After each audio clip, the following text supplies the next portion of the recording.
And so for those people, they created their summer jam event, which is basically like Gent Summer Camp.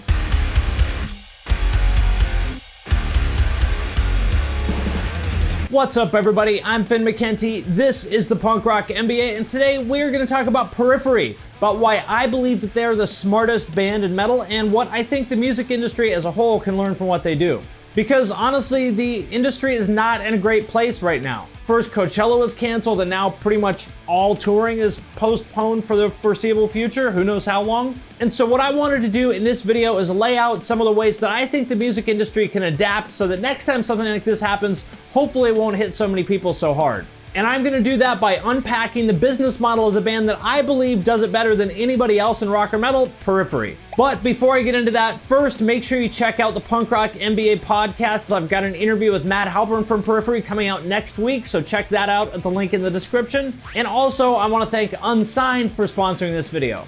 Unsigned is a music promotion and discovery platform that gives everyone's music a chance to be heard. And the way they do this is with monthly contests that are open to anyone. Every month has a genre theme, for example, March Metal or April Rock. And what I like about Unsigned is that it really levels the playing field. You can only submit one song per contest, so it won't be spammed to death like other platforms, and nobody can pay for increased exposure. So it's really just about the best song. And in addition to building your audience, the contests also offer prizes to the top songs such as music store gift cards and more. So if that sounds cool to you, if you want to get your music discovered or find the next band before anybody else, download the mobile app for iOS and Android, check out the songs in the March Metal contest, which is live now as of the recording of this video, vote for your favorite, and if you think your music has what it takes, head over to unsigned.us to submit a song to the contest. It's accepting submissions from now until the end of the month. And with that out of the way, let's get into it. So for anybody who's not familiar with Periphery, they're a progressive metal band that sounds like this.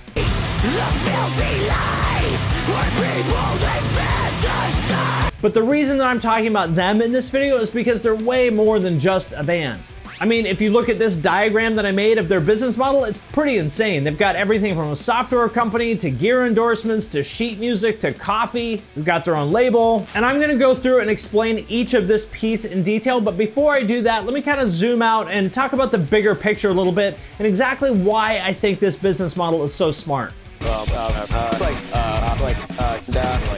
The really fundamental problem with the music industry, in my opinion, is its reliance on touring and live events. Because basically for, smaller to mid-level bands, essentially if you're not out on the road, you're not making money, or at least not enough to live on. There are differences and exceptions, of course, but generally speaking, if you were to take the average band on, say, like Sumerian or Hopeless, band with a couple 100,000 listeners on Spotify, playing headlining shows to 400 or 500 people a night, the large majority of their income is directly tied to touring, say like 70 or 80%, I would guess. And so how does that break down? Well, obviously they get paid by the promoter to play the show, but there's also VIP, which is pretty much pure profit. And then for most bands, the majority of their merch sales also come from touring. And so when shit like this happens and suddenly pretty much every show in North America or Europe is canceled overnight, it's a big fucking deal. It would be like you suddenly getting like a 70 or 80% pay cut with no notice. And this really highlights the problem with relying on live events as your income. There's two things that are related but not quite the same.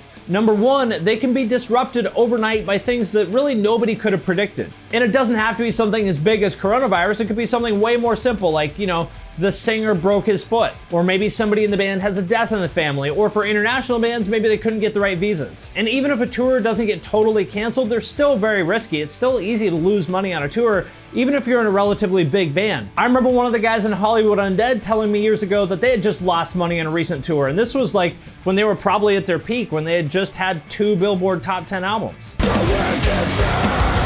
And problem number two with live events is that they generate no recurring revenue or passive income. Once the tour is over, the money stops coming in. No more tickets to sell, no more VIP, no more in-person merch sales. That all stops until the next tour, which is the exact opposite dynamic of how the best businesses work. The best ones have recurring passive income so that you make money while you're sleeping.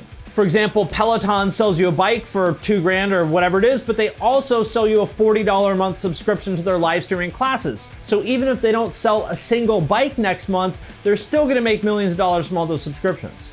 And this is why when you hear about tech companies that get insane amounts of money from venture capitalists, like Slack or Shopify, most of the time these are SaaS businesses, software as a service, businesses that are very stable and have recurring predictable revenue. Sounds like the exact opposite of the live events business, right? I mean, you put those two things together and live events are one of the worst businesses that you could be in.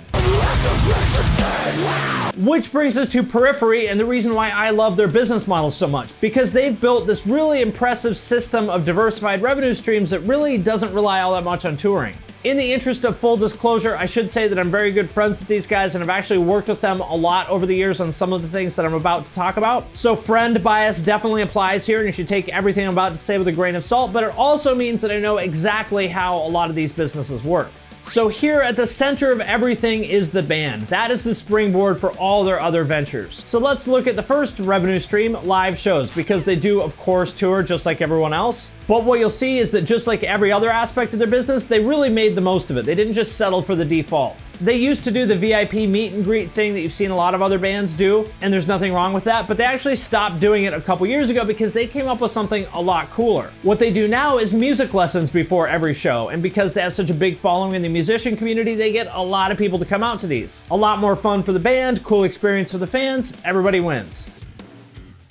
And their success with those tour lessons creates demand for another revenue stream, clinics. For example, when they come through town, their drummer Matt will oftentimes do a clinic at one of the local drum shops where a couple dozen people will come to see him do a master class in drumming. So that's a revenue opportunity for Matt, and the drum shop likes it because there's a couple dozen people that come into the shop and maybe they'll buy something while they're there. And from doing years of clinics and tour lessons, they realize that they have some really passionate, dedicated students that would happily pay for a premium version of that experience. And so for those people, they created their summer jam event, which is basically like Gent Summer Camp. I don't remember exactly how much it is, but I think it's a couple grand per person. And that opens up another revenue stream for them, which is online lessons. So anytime they're at home in between tours, or if a tour got canceled like this, they could all easily fill up their schedule teaching one-on-one lessons to students on Skype. And all of that clout with musicians turns into the next revenue stream, which is gear endorsements and signature instruments. For example, their guitarist Misha Mansoor has a signature guitar series with Jackson that goes for anywhere between like $800 up to $4,000 for the super fancy ones. And he gets a cut of every one of those sales. I'm not sure exactly what his cut is, but I would guess it's somewhere in the like 10 to 20% range. Knowing how hard Misha negotiates, whatever the normal deal is, he probably gets twice that. And at prices like those, that adds up pretty fast. And that's just one example. All the guys have their own deals for like guitars, drums, cymbals, heads, amps, strings, anything you could think of. I think Matt even has a sponsor now for like a pour over coffee maker thing. And then jumping over to the other side of the chart, of course, they have recorded music just like every other band. Streaming, digital downloads, physical media, all that stuff. And they've also got merch, t-shirts, hoodies, hats, the usual. But again, they didn't just settle for the default. They played their cards really, really well and made the most of all these opportunities too. For one, they have their own label now called 3 Dot Recordings, which means unlike other bands where a big chunk of their royalties is going to go to the label, they get to keep way more of the money from any sales or streaming of their music. And even when they were on a label, they were on Sumerian until I think their most recent album, they played their cards very intelligently there as well. Unlike other bands who need a label to give them the money to pay for the production of the album, they self-produced and then licensed the masters to Sumerian. That gave them the best of both worlds. They had Sumerian on their side pushing the marketing and distribution of the album, but they still own their masters, which most bands don't. And the fact that they were self-produced opened up some opportunities for the band members as producers. Misha and Spencer have both done a bit of producing, but most notably it's become Nolly's full-time job. He actually quit the band to become a producer, and the work he did for Periphery is without a doubt the thing that really put him on the map as a producer. But here's where it gets really interesting, because what they've done that is truly next level is use the band as a springboard to start separate companies that are completely independent from the band. One of these companies is called Getgood Drums, or GGD, which is a software company that creates products for music producers. Most notably, their virtual drum kits that are played by Matt and recorded by Nolly. Their most popular product is called Modern and Massive, and you've definitely heard it on probably like half of your favorite records that came out in the last 2 years. This was an absolutely brilliant move on their part, and exactly the kind of thing that I would like to see other bands do, because it really just like perfectly leverages all the things that are special and unique about Periphery. What the hell is he doing? I literally have no idea what he's doing. Misha is pretty much like the poster child for the modern gent bedroom producer. Periphery started as his bedroom project, and now they're one of the biggest bands in modern metal. Everybody loves Nolly's mixes. Matt is a super well-known drummer, and so it just makes perfect sense to combine all that into a company. Again, in the interest of full disclosure, I did all the marketing for GGD for the first, I think, like 2 years of the company, so obviously I'm biased. But to me, this is one of the smartest things a metal band has ever done, specifically because it gets them away from all the risks associated with touring in the live events business. With software, every sale is pretty much pure profit. There's no inventory to worry about with merch. You're not gonna get stuck with a bunch of shirts because you ordered sizes wrong. It scales really well, and once you have the product built, there's really very few fixed costs associated with it, unlike touring where you've got food and a tour bus and all that other kind of stuff you gotta pay for every day. That actually sounds amazing. What samples are you using? Oh, it's the new Modern and Massive library from GGD. But that's not all. Believe it or not, GGD is only one of the companies that they've started. Misha is also the co-founder of a company called Horizon Devices, along with some of the guys from Wired Guitarist, including a very, very smart guy named Maytab Bogle. Shout out to Maytab. They make products for the modern metal guitarist. If you're a guitarist, you've probably seen their precision drive pedal. They've got a couple other pedals. They do strings now too. And again, this is just like a logical, natural outgrowth of all the clout that they have in the gear world. You want Misha's tone, which is like the standard for modern metal. Buy his guitar, get the precision drive, get the new Horizon Devices strings, get his Peavey Invective guitar amp, and his Peavey cabinet. You probably just spent about $5 grand and he gets a chunk of that. Take my money, bro! And although it actually doesn't exist anymore, I wanted to talk a little bit about Matt Halpern's old company, Bandhappy, because I think it was pretty cool. Bandhappy was a platform that connected musicians to students to teach music lessons, whether that's online or on tour. So for example, if you're Danny from Neck Deep or Jason Richardson, you got some spare time between tours, you use Bandhappy to book a bunch of Skype lessons. Bandhappy is the platform that enables all this to happen, and then they take a little cut of anything that's booked on their platform, just like Airbnb or Uber. He had a bunch of investors on board, for example, Kevin Lyman, the founder of Warped Tour, and I actually thought it was a really good idea for a company because A, it enabled him to take advantage of all the friendships that he's made on the road. Like, hey, if you want to book some lessons when the tour's over, this is my company, it'll help you do it. And B, enabled him to make a little bit of passive income without actually having to book any of those lessons himself. I wonder where everyone is. Probably out catching Pokemon, as per usual. And so between all the opportunities directly connected to the band, like the summer camp and the gear endorsements, and the other companies that they've started like GGD and Horizon Devices and 3 Dot Recordings, if you kind of zoom out and look at their business model as a whole compared to other bands their size, the difference is super clear. Where almost all those other bands are very, very dependent on touring for their income, Periphery really isn't. If you look at my diagram here, really only the stuff here on the bottom right is dependent on live events. And so that means that while things like the current situation certainly impact their business, it hurts everybody, it doesn't hurt them nearly as much as it hurts other bands who really have all their eggs in that basket.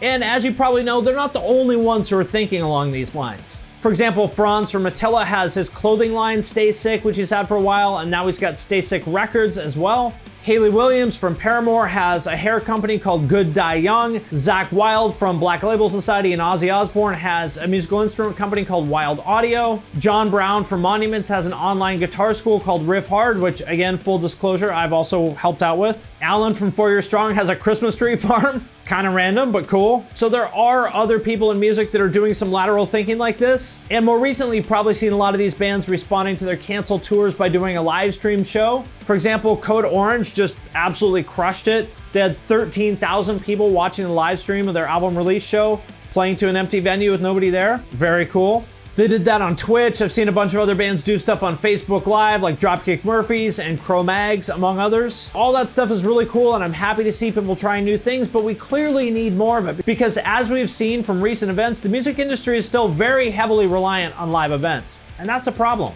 And to some extent, that is the nature of the beast because, you know, this is the entertainment industry. People like playing shows, people like going to shows, so they're always going to be there to some extent. But the fact of the matter is that we can't rely on them as much as we have been because really, fundamentally, live events are just not a great business. And I'm not saying everyone should go out and start a software company tomorrow, but what I am saying is the question you need to be asking yourself, whether you're in a band, whether you're a promoter, a booking agent, a manager, it doesn't matter. Really, the question that the entire industry has to be asking is, how can I create recurring revenue and passive income and set myself and my clients up for future financial stability?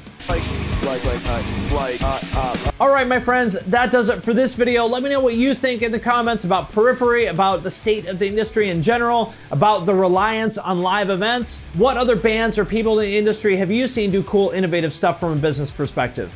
Also, if you haven't, please check out the Punk Rock MBA podcast. I've got an interview with Periphery's drummer Matt Halpern coming out next week, so subscribe now at the link in the description to make sure you don't miss that. Number 2, if you want to talk about business with me, connect with me on LinkedIn. I'm going hard on LinkedIn. There's actually a lot of cool stuff happening over there, so if you want to talk business, add me on LinkedIn at the link in the description. And number 3, as always, I want to thank everyone who supports us on Patreon, especially those who support at the true cult level or above. It is because of your support that we're able to do the podcast, and I'm sincerely grateful for it. If you are interested in supporting us on Patreon, there's a link to that in the description.